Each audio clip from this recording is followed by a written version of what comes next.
Hello everyone, welcome to EcoEPath. সকলোকে এটি নতুন ক্লাছলৈকে আকৌ এবাৰ স্বাগতম জনাইছো। আজিৰ এই ক্লাছটোত আমাৰ আগৰ নিচিনাকৈয়ে একেই আমাৰ ADAR and JEE এক্সামটোৰ কাৰণে টাৰ্গেট ৰাখি পেলাই তাৰ কাৰণে মেথছৰ কেইটামান মিক্স প্ৰেক্টিছ কুৱেশ্যন। ইয়াতে আমাৰ কোনো এটা স্পেচিফিক টপিক বুলি নকওঁ, ইয়াতে বহুত কেইটা টপিকৰ মিক্স আপ হৈ পেলাই কেইটামান কুৱেশ্যন আছে। আশা কৰো এই গোটেই ক্লাছটোৱে সকলোৰে কাৰণে কিবা নহয় কিবা ক্ষেত্ৰত লাভ হ'ব, সকলোৰে নিজৰ এটা প্ৰেক্টিছ ধুনীয়াকৈ হ'ব। গোটেইখিনি কুৱেশ্যনৰ যোনটো লেভেল আছে এক্সামৰ ষ্টেণ্ডাৰ্ডৰ লেভেলৰ একদম সিমিলাৰ হয়, তো তোমালোকৰ কাৰণে obviously এক্সামৰ আগমুহূৰ্তৰ এইটো বস্তুৱে বহুতখিনি হেল্প কৰিব এক্সামৰ কুৱেশ্যনবিলাক সলভ কৰাত। আৰম্ভ কৰিছো ক্লাছটো একদম প্ৰথম কুৱেশ্যনৰ সৈতে আৰম্ভ কৰিছো। সকলোৱে কুৱেশ্যনবিলাক প্ৰথমতে চাব লাগে, নিজে সলভ কৰিব পাৰিছো নে নাই, দেন আৰম্ভ কৰিব লাগে। প্ৰথম কুৱেশ্যন আমাৰ ইয়াতে কি কৈছে, ইয়াতে আমাক কৈছে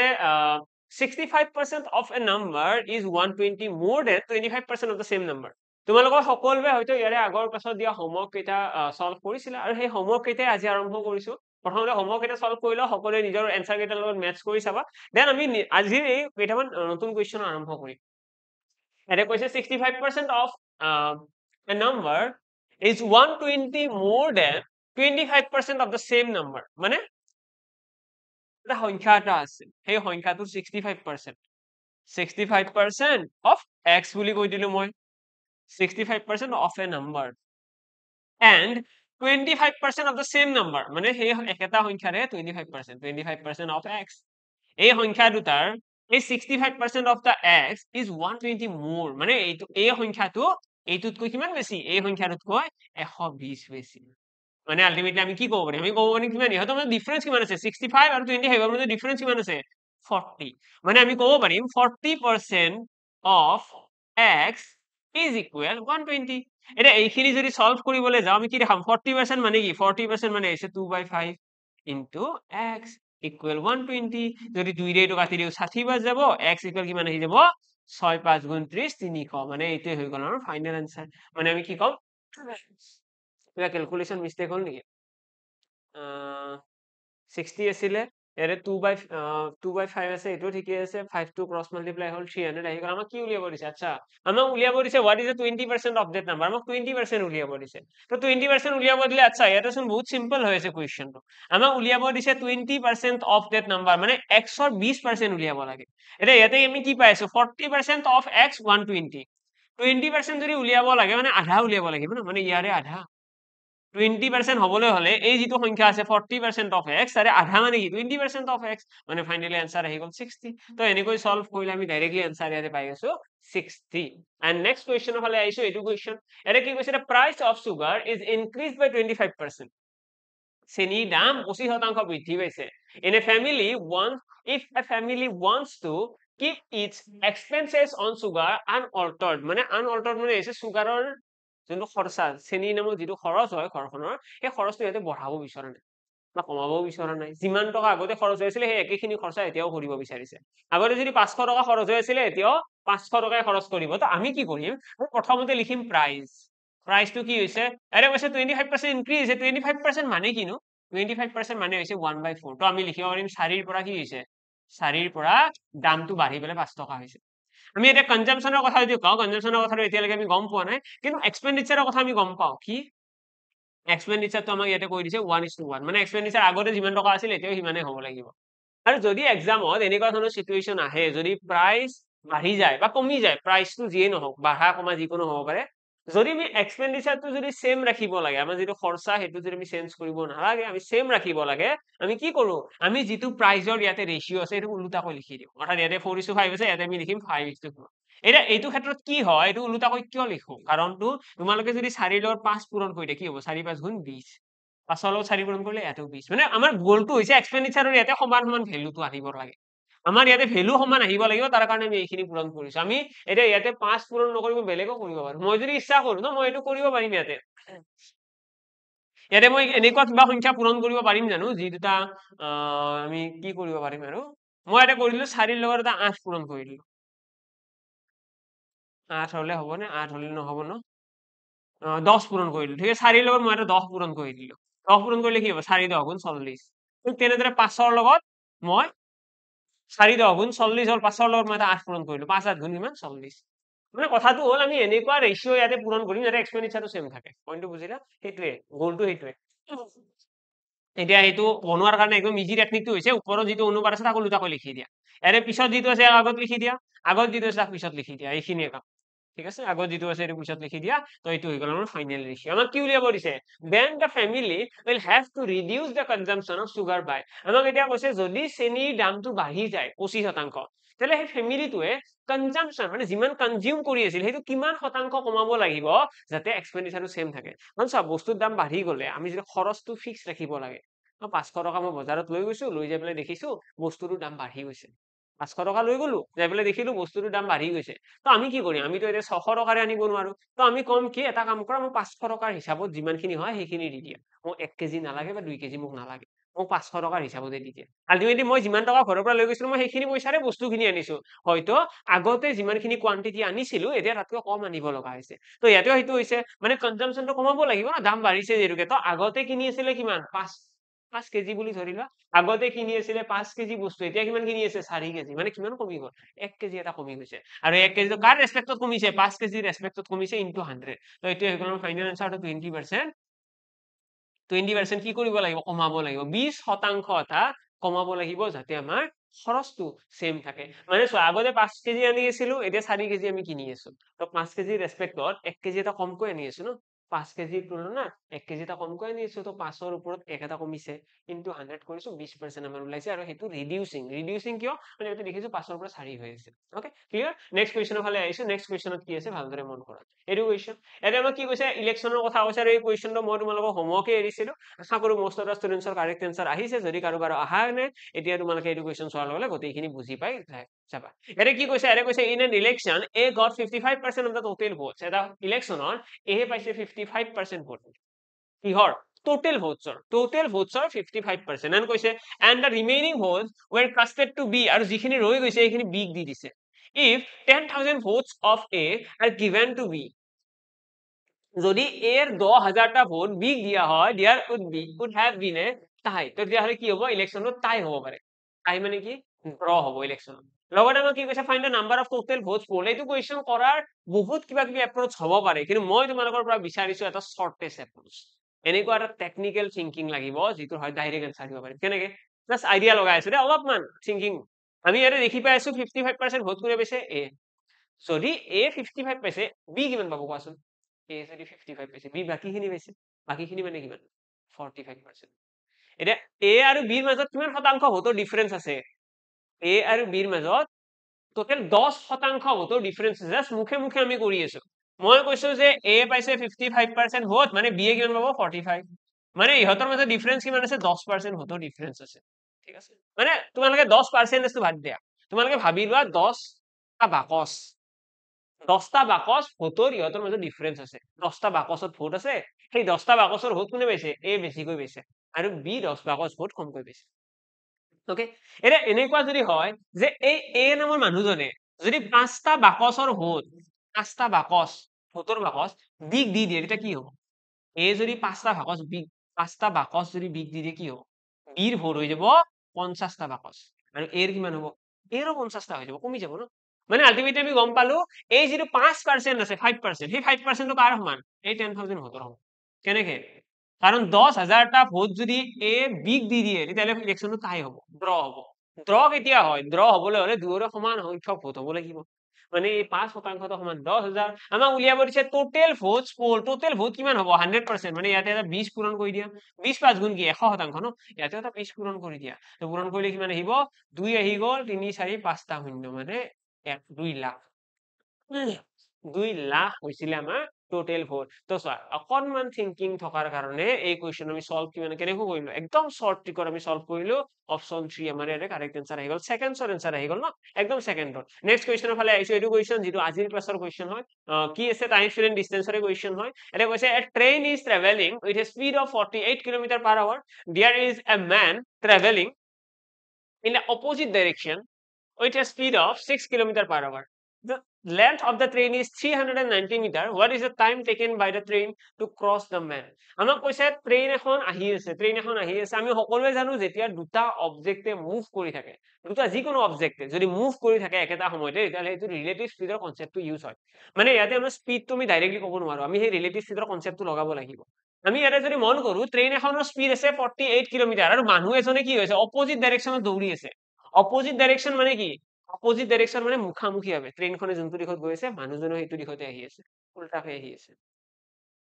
এতিয়া অপোজিট ডাইৰেকশ্যন বুলি ক'লে আমি কি কৰো স্পীড দুটা যোগ কৰি দিওঁ অৰ্থাৎ 48 প্লাস 60 কৰিলে কিমান হ'ব 54 কিলোমিটাৰ পাৰ আৱাৰ হৈছে আমাৰ ট্ৰেইনখনৰ মানুহজনৰ ৰিলেটিভ স্পীড এতিয়া এই স্পীডটো আছে আমাৰ কিলোমিটাৰ প্ৰতি ঘণ্টাত আমি এইটো কি কৰিব লাগিব মিটাৰ পাৰ ছেকেণ্ডলৈকে কনভাৰ্ট কৰিব লাগিব যদি আমি এইটো কনভাৰ্ট কৰিবলৈ যাওঁ কিহেৰে পূৰণ কৰিব লাগিব 54 ক 5/18 ৰে পূৰণ কৰিব লাগিব আৰু এইটো ক্যালকুলেশন কৰিলে দেখিবা 3 বাৰ যাব অৰ্থাৎ 15 metre per second 15 metre per second আমাৰ আহি গ'ল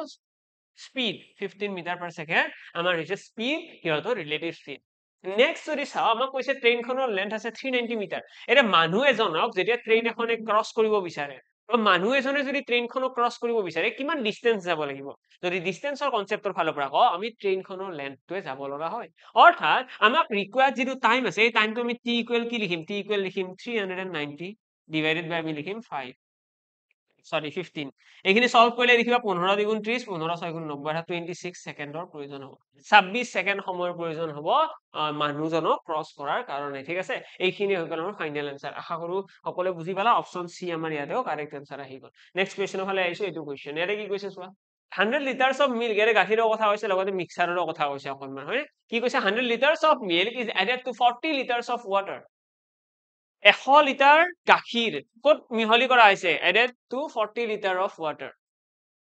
আমাৰ 40 লিটাৰ পানীত মিক্স কৰি দিয়া হৈছে 100 লিটাৰ গাখীৰ 40 লিটাৰ পানীত মিক্স কৰি দিয়া হৈছে আমাক কৈছে what will be the difference between the proportion of milk and water in the mixer আমাক কৈছে গাখীৰ আৰু পানীৰ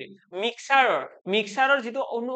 অনুপাত থাকিব সেই অনুপাতটোৰ গাখীৰ আৰু পানীৰ মিক্সাৰৰ যিটো অনুপাত থাকিব সেই অনুপাতটোৰ পাৰ্থক্য কি তো এইটো সলভ কৰাৰ কাৰণে প্ৰথমতে তোমালোকে চাব লাগিব টোটাল মিক্সাৰ কিমান আছে টোটাল মিক্সাৰ কিমান আছে 140 টোটাল হৈ গ'ল 140 সেই 140 হৈছে টোটাল বা আমি যদি চাওঁ আমি ইয়াতে যদি আমাক কৈছে কি প্ৰথমতে আমাক কৈছে between the proportion of milk and water milk আৰু ৱাটাৰৰ প্ৰপৰচন দুটা উলিয়াব দিছে ন ইন দ্য মিক্সাৰ তো প্ৰথমতে গাখীৰৰ তোমালোকে মিক্স প্ৰপৰচনটো উলাই লোৱা গাখীৰৰ অনুপাতটো কেনেকৈ গাখীৰৰ অনুপাতটো হৈছে টোটাল ইয়াতে বস্তু আছে 140 টোটাল আছে কিমান 40 লিটাৰ আৰু 100 লিটাৰ 140 সেই 140 লিটাৰ আৰু 100 লিটাৰ কি 100 লিটাৰ গাখীৰ এটা যদি 0 0 কাট কৰি দিও 2 ৰে কাটি দিয়া 2 5 গুণ 10 2 7 গুণ 14 তো এইখিনি হৈছে গাখীৰৰ অনুপাত পইণ্টটো বুজি পালা এইটো গাখীৰৰ অনুপাত ঠিক তেনেদৰে 140 লিটাৰৰ মিক্সাৰৰ 40 লিটাৰ কি আছে পানী এইটো হৈছে 2/7 এইটো কি হয় এইটো হৈছে আমাৰ পানীৰ অনুপাত এইটো হৈছে পানীৰ অনুপাত এইটো হৈছে গাখীৰৰ অনুপাত আমাক এতিয়া ইহত দুটা ডিফাৰেন্সটো উলিয়াব দিছে এতিয়া মই যদি 7 ভাগৰ 5ৰ পৰা 7 ভাগৰ 2টো বিয়োগ কৰি দিও মাইনাস কৰি দিও কি আহিব आंसर आंसर আহিব 7 3/7 5ৰ পৰা 2 বিয়োগ কৰিলে কি হ'ব ভগ্নাংশত বিয়োগ কৰিব সকলোৱে জানা 5/7 minus 2/7 equal কি হ'ব 5 minus 2 divided by 7 অৰ্থাৎ 3/7 হৈ গ'ল আমাৰ ফাইনাল आंसर তো আমি প্ৰথমতে কি কৰিব লাগিব আমাক এটা ডাইৰেক্টলি কৈছে milk and water proportion of milk and water in a mixer মানে মিক্সাৰটোৰ হিচাপত গাখীৰ আৰু পানীৰ অনুপাত কি তো মিক্সাৰটোৰ হিচাপত উলিয়াব দিছে সেইকাৰণে তলত মিক্সাৰটো লিখিছে টোটাল মিক্সাৰটো 140 লিটাৰ টোটাল মিক্সাৰ তাৰে হিচাপত গাখীৰ কিমান আছে তাৰে হিচাপত পানী কিমান আছে সেইখিনি বস্তু ওকে নেক্সট কোৱেশ্চনৰ ফালে আহিছো এইটো কোৱেশ্চন ইয়াতে কি কৈছে চোৱা the area of a rhombus is 21 centimeter square if one of the diagonals is 6 centimeter আমাক কৈছে এটা rhombus আছে তাৰ এৰিয়া আমাক দিয়া আছে লগতে আমাক এটা ডায়াগোনেলৰ লেন্থ দিয়া আছে দেন আমাক উলিয়াব দিছে আদাৰ ডায়াগোনেল আমি জানিব লাগিব যে ইয়াৰে কাৰণে ৰম্বাসৰ এৰিয়াৰ ফৰ্মুলাটো কি ৰম্বাসৰ কালিৰ ফৰ্মুলাটো কাৰোবাৰ মনত আছে নে যদি মনত আছে তোমালোকৰ কাৰণে এইটো কোৱেশ্চন খুব পানীৰ নিচিনা আৰু যদি মনত নাই হয়তো এইটো কোৱেশ্চনৰ এনসাৰ তোমালোকে কৰিব নোৱাৰিবা ওকে সেইকাৰণে আমি সদায় মনত ৰাখিব লাগে এই মেনচুৰেচনৰ লগত ৰিলেটেড চেপ্টাৰ বিলাক যিমান কেইটা ষ্ট্ৰাকচাৰ আছে গোটেইকেইটা ষ্ট্ৰাকচাৰৰ এৰিয়া পেৰিমিটাৰ বা ভলিউম হওক যি ফৰ্মুলা আছে গোটেইখিনি যাতে আমাৰ মনত থাকে আমি যোনটো ৰম্বাসৰ এৰিয়াৰ ফৰ্মুলা আছে সেইটোৰ এৰিয়া ইকুৱেল আমি ফৰ্মুলাটো জেনাৰেলি ইউজ কৰো half into d1 into d2 কি হয় এইটো d1 d2 মানে ডায়াগোনেল 1 ডায়াগোনেল 2 ইয়াৰে এৰিয়া আমাক দিয়া আছে 21 যদি আমি d1 ৰ কথা কওঁ d1 আমাক এটা ডায়াগোনেল দিয়া আছে 6 আমি d2 উলিয়াব লাগে মানে অন্য ডায়াগোনেলটো উলিয়াব লাগে 2 ৰে যদি 6 কাটি দিও 3 বাৰ যাব 3 ৰে আকৌ 21 কাটিলে 7 বাৰ যাব মানে ডায়াগোনেলটো আমি গম পাই গলো 7 সেন্টিমিটাৰ হ'ব আমাৰ ফাইনাল আনসাৰ তো মই সেইকাৰণে কৈছিলো যে যিসকলে ফৰ্মুলা জানে সিহঁতৰ কাৰণে এইটো একদম ইজি কোৱেশ্চন পানীৰ নিচিনা কোৱেশ্চন খুব ইজি হয় আৰু যিসকলে নাজানে হয়তো সিহঁতৰ কাৰণে অকমান ক্ৰিটিকেল কোৱেশ্চন নেক্সট কোৱেশ্চনৰ ফালে আহিছো এইটো কোৱেশ্চন এৰে কি কৈছে if the angle of depression of a point on a field from the top of a tree is 17 degree আমাক কোৱা আছে ডিপ্ৰেশ্যন এংগল অফ ডিপ্ৰেশ্যন মানে কি এংগল অফ ডিপ্ৰেশ্যন মানে হৈছে এটা নিৰ্দিষ্ট জেগা এটাৰ পৰা তলৰ ফালে যোৱা এংগলটো ঠিক আছে এংগল অফ ডিপ্ৰেশ্যন এতিয়া কথাটো এনেকুৱা হয় যদি মই এটা বিল্ডিঙৰ কথা কওঁ এইটো বিল্ডিং এই বিল্ডিংটোৰ এংগল অফ ডিপ্ৰেশ্যন বুলি ক'লে কি হ'ব এইটো ফ্ল'ৰ এইবিলাক ফ্ল'ৰ ইয়াতে দৰ্জা বনাই দিম দৰ্জা ইয়াতে থাকিব নে নাথাকে বাৰু খিৰিকীয়ে থাকিব ন দৰ্জা আৰু বডিত দৰ্জা কিয় থাকিব আৰু খিৰিকী এইবিলাক তো এইটো বিল্ডিং ঠিক আছে এতিয়া এই বিল্ডিংটোৰ যদি ওপৰৰ পৰা যদি মই এংগল অফ ডিপ্ৰিচিয়েশ্যনটো চাব লাগে ডিপ্ৰেশ্যন বুলি যোনটো কৈছে এংগল অফ ডিপ্ৰেশ্যন বুলি কৈছে এইটো যদি চাব লাগে এইটো এংগল নহয় কিন্তু এই বস্তুটো তোমালোকে মনত ৰাখিবা এংগল অফ ডিপ্ৰেশ্যনটো এনেকুৱা বস্তু নহয় ইমানো চিম্পল নহয় এংগল অফ ডিপ্ৰেশ্যন মানে কেনেকুৱা আমি যেতিয়া এংগল এটা জোখো ন এংগল এটা জোখিলে আমি এটা ষ্ট্ৰেইট লাইন এটা ড্ৰ কৰো মানে এনেকুৱা এটা ষ্ট্ৰেইট লাইন ড্ৰ কৰিম তাৰ পৰা এইখিনিহে এংগল অফ ডিপ্ৰেশ্যন বুজি পালা এংগল অফ ডিপ্ৰেশ্যন কি হয় এইখিনিহে এংগল অফ ডিপ্ৰেশ্যন আৰু ইয়াতে আমাক কিমান কৈছে এই এংগল অফ ডিপ্ৰেশ্যন আমাক কৈছে 17 ডিগ্ৰী 17 ডিগ্ৰী এতিয়া আমাক উলিয়াব দিছে আমাক উলিয়াই then find the angle of elevation এটা এলিভেশ্যন বুলি কোৱাৰ লগে লগে তাৰ এংগলটো কেনেকুৱা হয় ইয়াৰে পৰা এইটোক কয় এলিভেশ্যন এংগল আমি এতিয়া এইটো ফাইন্ড আউট কৰিব লাগে ঠিক আছে আমি এইবিলাক কথা ট্ৰিগনোমেট্ৰি জেনেৰেলি ইউজ কৰো ট্ৰিগনোমেট্ৰি আমি শিকো এতিয়া এইটো কুৱেশ্যন হয়তো যদি তোমালোকে ভাবিছা ট্ৰিগনোমেট্ৰিৰ কুৱেশ্যন বা বহুত টান কুৱেশ্যন হ'ব বহুতে কুৱেশ্যনো দেখি পেলাই স্কিপ কৰি দিয়ে তেনেকুৱা কুৱেশ্যন নহয় আমি এইটো কুৱেশ্যনৰ এনসাৰ একদম ডাইৰেক্টলি এনসাৰ দিব পাৰো কেনেকে then find the angle of elevation of the top of the tree from that point আমাক কৈছে এই পইণ্টৰ পৰা top of the tree লৈকে আমাৰ angle of elevation টো কি হ'ব তো এই ক্ষেত্ৰত আমি যদি ভালদৰে মন কৰো আমি দেখিম এই যিটো লাইন ড্ৰ কৰিছো এই লাইনটো আৰু তলত যিটো লাইন আছে লাইনটা প্যাৰালাল লাইন যদি সমান্তৰাল ৰেখা হয় এইকেইটা কি বুলি কয় অনুৰূপ কোণ বুলি কয় নে নাই yes অনুৰূপ কোণ বুলি কয় তো অনুৰূপ কোণৰ লগতে আমি ডাইৰেক্টলি এটা আনসাৰ দিব পাৰি এইটো হৈ যাব 17 ডিগ্ৰী এটা যদি কোনোবা ভাবি আছে যে নাই এনেকে মোৰ কনসেপ্টটো মিলা নাই বেলেগ কিবা দিহা দিয়কচোন বেলেগ কিবা আইডিয়া আছে নে yes বেলেগ আইডিয়াও আছে বেলেগ আইডিয়াটো এনেকুৱা হ'ব তোমালোকে দেখিবা এই গোটেই এংগলটো কি বুলি কয় এই গোটেই এংগলটো 90 ডিগ্ৰী বিল্ডিংটো বা গছডালৰ লগত যোনটো আমাৰ এটা লাইন ড্ৰ কৰিছে এইটো গোটেইটো আমি 90 ডিগ্ৰী বুলি কওঁ দেখিবলৈ 90 ডিগ্ৰীৰ নিচিনা সেই 90 ডিগ্ৰী যদি এইটো যদি 17 হয় বাকিখিনি কিমান হ'ব বাকিখিনি উলিবাচোন এইটো যদি 70 হয় 17 হয় বাকিখিনি কিমান হ'ব 90 পৰা 70 গ'লে 73 ডিগ্ৰী হ'ল মানে বাকিখিনি হ'ল 73 ডিগ্ৰী এতিয়া এইখিনি যদি 73 ডিগ্ৰী হয় এইখিনি কিমান এইখিনি হৈছে অলৰেডি 90 ডিগ্ৰী এইটো 90 ডিগ্ৰী হ'ব ন এইটো আমাৰ বিল্ডিংটো 90 ডিগ্ৰী এংগলতে মাটিৰ লগত থিয় দি থাকিব বা গছডাল 90 ডিগ্ৰী এংগলতে থাকিব হয় এইটো 90 ডিগ্ৰী এইটো 70 ডিগ্ৰী এইটো কিমান হ'ব এটা ত্ৰিভুজৰ গোটেইকেইটাৰ চাম কিমান ত্ৰিভুজৰ গোটেইকেইটা এংগলৰ চাম হৈছে 180 ডিগ্ৰী মানে তেনেকে সলভ কৰিলেও তোমালোকে দেখিবা এইটোৰ এনসাৰটো 17 ডিগ্ৰীয়ে ওলাব ক্লিয়াৰ নে সকলোৰে কনসেপ্টখিনি থাকিলে বাৰু ইজি হয় আদাৰৱাইজ অকনমান টাইম লাগিব হয়তো আৰু যদি একদমে তোমালোকে গম নোপোৱা যে এইটো কি হয় বা এংগল অফ ডিপ্ৰেশ্যন বুলি কোৱাৰ লগে ভয় খাই গৈছা বা এলিভেশ্যন বুলি কোৱাৰ লগে ভয় খাই গৈছা তেতিয়াহ'লে হয়তো এনসাৰ কেতিয়াও নোলাব অকনমান মই দেখাই থৈ দিলো যাতে এক্সামত আৰু ভয় খাব লগা নহয় নেক্সট কুৱেশ্যনৰ ফালে আহিছো এইটো কুৱেশ্যনত কি কৈছে চোৱা Vishal wants to cover the floor of a rectangular room with 3 meter wide আমাক কৈছে বিশালে এটা ৰুম এটা কি কৰিব ৰুম এটা কভাৰ কৰিব 3 মিটাৰ বহল ৰেক্টেংগুলাৰ টাইলছেৰে আৰু লগতে কি কৈছে 3 মিটাৰ বহল আৰু 4 মিটাৰ দীঘল 4 মিটাৰ দীঘল আৰু 3 মিটাৰ বহল স্কোয়াৰ টাইপ টাইলছেৰে স্কোয়াৰ কেনেকে হ'ল এইটো বাপৰে কুৱেশ্যনৰ এই টাইমটো তোমালোকে এই লাইনটো অলপমান ইগনোৰ কৰি দিয়া স্কোয়াৰ কেনেকে হ'ব যদি 3 মিটাৰ আৰু 4 মিটাৰ বহল আৰু দীঘল হয় এইটো কি হ'ব এইটো ৰেক্টেংগুলাৰ শেপ হ'ব ন ওকে যি নহওক বাকি ৰুমটো আমাৰ ৰেক্টেংগুলাৰ বুলি কৈছে সৰি অকমান মিস্টেক হৈছে দেই নহয় ৰুমটোৰ হে আমাক লেন্থ দিয়া আছে ন স্কোয়াৰ ঠিকই আছে আমাক ৰুমটো কৈছে ৰুমটো ৰেক্টেংগুলাৰ আৰু ৰুমটোৰ আমাৰ লেন্থ দিয়া আছে 3 মিটাৰ আৰু 4 মিটাৰ যদি আমি আৰু লগতে কৈছে যোনটো আমি টাইলছ লগাম সেইটো হৈছে square tiles if each square tile is of side of ইমান so square tileৰ আমাৰ সাইডটো দিয়া আছে 0.5 metre then find the number of tiles required to cover the floor of the room okay তো আমি কি কৰিব লাগে প্ৰথমতে ৰুমটোৰ এৰিয়া ওলাই লম ৰুমটোৰ এৰিয়া কিমান 3 গুণন 4 আৰু টাইলছৰ এৰিয়া কিমান হ'ব টাইলছৰ এৰিয়া হ'ব 0.5 into 0.5 ক্লিয়াৰ নে জাস্ট এইখিনি তোমালোকে ক্যালকুলেট কৰি দিয়া আনসাৰ তোমালোকৰ আহিব 3 into 4 হ'ব ৰুমটোৰ এৰিয়া আৰু টাইলছৰ এৰিয়া হৈছে 0.5 into 0.5 সলভ কৰিলে কিমান দেখিবা এইটো দেখিবা 12 5 5 গুণ 25 তো 0.25 এইখিনি যদি আমি সলভ কৰিবলৈ যাও তোমালোকে দশমিকটো থকা কাৰণে হয়তো ক্যালকুলেশন কৰিবলৈ অকমান টান হ'ব তো তোমালোকে কি কৰিলা দুটা শূন্য বহাই দিয়া দশমিকটো নোহোৱা হৈ গ'ল এটা 25 ৰে কাট কৰিলে দেখিবা 4 বাৰ যাব আৰু 8 বাৰ যাব অৰ্থাৎ 48 খন টাইলছ লাগিব 48 খন টাইলছৰ ৰিকোয়াৰমেন্ট আহিব যদি আমি সেই গোটেই ৰুমটোৰ ফ্লোৰখন কভাৰ কৰিব বিচাৰো তো এক্সামত বুলি নহয় এই কুৱেশ্যন বিলাক এনেকুৱা কুৱেশ্যন বিলাকে তোমালোকক সহায় কৰিব যদি তোমালোকে ফিউচাৰত ঘৰ বনাব গৈ আছা ঘৰত কোনোবাই ঘৰ বনাই আছে তোমালোকৰ ফ্ৰেণ্ডে কোনোবাই ঘৰ বনাই আছে তোমালোকে গৈ পেলাই ডাইৰেক্ট ৰুমটো চাই পেলাই কৈ দিব পাৰিবা যে কিমানখন টাইলছ লাগিব কেনেকুৱা সাইজৰ লাগিব কি লাগিব সেইখিনি সুধি লৈ পেলাই তোমালোকে একদম পাৰফেক্ট টাইমছৰ হিচাপটো দিব পাৰিবা এইবিলাক দি পেলাই নিজৰো ভাল লাগে তো জানি থোৱাটো খুব ভালে কথা নেক্সট কোৱেশ্চনৰ ফালে আহিছো এইটো কোৱেশ্চন ইয়াৰে কি কৈছে ইয়াৰে কৈছে trader sold some toys for ₹90 per toy এজন দোকানীয়ে 90 টকা প্ৰতি দৰত কিছুমান পুতলা বিক্ৰী কৰে এজন দোকানে 90 টকাৰ প্ৰতি দৰত and made a profit of 20% আৰু কিমান প্ৰফিট কৰে 20% লাভ কৰে 20%. What will be the selling price of each toy to make a profit of 40%? আমাক কৈছে বেচা দাম কিমান হ'ব লাগিব যাতে লাভ হয় 40%. তো কথাটো এনেকুৱা যেদি 90 টকাত বিক্ৰী কৰোতে 20% লাভ হৈছে মানে এনেকুৱা কথা হৈছে 120% মানে যদি আমি কিনা দামটো 100% বুলি লও কিনা দাম 100% 120% ইকুৱেল কিমান হ'ব 90 rupees নহয় জানো 90 টকাত বিক্ৰী কৰিলে 20% লাভ হয় আমি ইয়াৰে পৰা কি উলিয়াব লাগে ইয়াৰে পৰা উলিয়াব লাগে আমি either 1% নহলে 10% ঠিক আছে আমি যদি ইয়াৰে পৰা উলিয়াবলৈ যাও আমি আৰু কি উলিয়াব পাৰিম ঠিক আছে বাৰু আমি 10% উলিয়াব আমি 2% উলিয়াব কিমানখিনি উলিয়াব পাৰো চাই লও আমি যদি ইয়াৰে পৰা 1% উলিয়াবলৈ যাও কিমান আহিব 1% ইকুৱেল আহিব 90 divided by 120 আমাৰ উলিয়াব কি দিছে যদি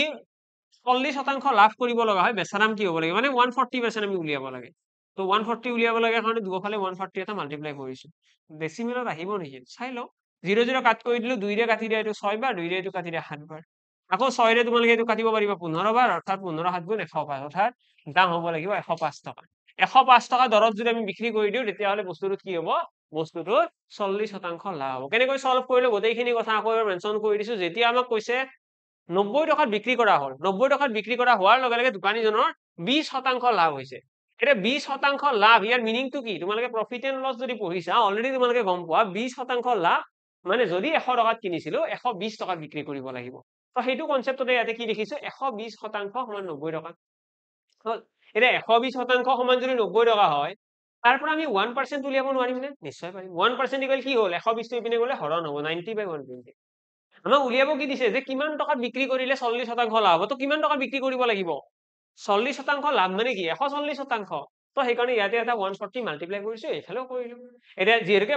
পূৰণ কৰিলে দুফালে কৰিব লাগিব ন তো ইয়াতে 140 পূৰণ কৰিলে লিখিলো আমি 140% আহিল আৰু ইয়াতে 140 পূৰণ কৰোতে আহি গল 105 মানে 105 টকা বিক্ৰী কৰিলে 40% লাভ হ'ব ঠিক আছে নেক্সট আহিছো এতিয়া খতম ওকে তো আশা কৰো ক্লাছটো গোটেইকেইটা কুৱেশ্যনে তোমালোকে সকলোৱে কৰিব পাৰিছা আৰু গোটেইখিনি কুৱেশ্যনে তোমালোকৰ ভালো লাগিছে যদি কাৰোবাৰ কিবা ডাউটছ আছে যিকোনো কুৱেশ্যনৰ ৰিগাৰ্ডিং হওক কমেন্ট বক্সত জনাব পাৰা আৰু তাৰ লগতে মই জনাই দিওঁ যদি কোনোবাই এই জেডাবল এক্সামটোৰ কাৰণে পঢ়ি আছে এডিআৰিৰ কাৰণে পঢ়ি আছে যিকোনো এক্সামৰ কাৰণে পঢ়ি আছে সকলোৰে কাৰণে অলৰেডি এটা খুব ধুনীয়া বেটছ এটা লঞ্চ কৰা হৈছে জেডাবল এৰ কাৰণে আৰু এই বেটছটো স্পেচিফিকেলি জেডাবল এৰ কাৰণে হয় যিটো আমাৰ গোটেইখিনি সিলেবাস কভাৰ কৰি পেলাই ডিজাইন কৰা হৈছে এনেকুৱা নহয় যে ইয়াতে অকল তোমালোকে কিবা স্পেচিফিক কেইটামান বস্তুহে পাবা নহয় গোটেইখিনি বস্তুহে পাবা ইয়াতে তোমালোকে জেনেৰেল নলেজ ইংলিছ হওক এপ্টিটিউড হওক অসমীয়া হওক ইভেন অসমীয়াটো মেনশন কৰিছো যিটো কোৱালিফাইং যদিও নেচাৰৰ হয় কুৱেশ্যন বিলাক অলপমান কনফিউজিং কুৱেশ্যন আহে যদি ভালদৰে চাই যোৱা নাযায় হয়তো সেই 8 নম্বৰৰ কাৰণে তোমালোকৰ এক্সামটো ৰৈ যাব পাৰে তাতে সেইটো নহয় তাৰ কাৰণে গোটেইখিনি বস্তু ভালদৰে পঢ়া নিজৰ ফালৰ পৰা তো অবিয়াসলি পঢ়িয়ে থাকিবা আৰু লগতে ইউটিউবতো ফ্ৰী মেটেৰিয়েল আহিয়ে থাকিব আৰু লগতে যদি তোমালোকে জয়েন কৰিব বিচাৰা এই বেটছটো জয়েন কৰিব পাৰিবা লগ পাম সকলোকে এটি নতুন ক্লাছত আজিৰ কাৰণে ইয়াতে সামৰিছো thank you and bye by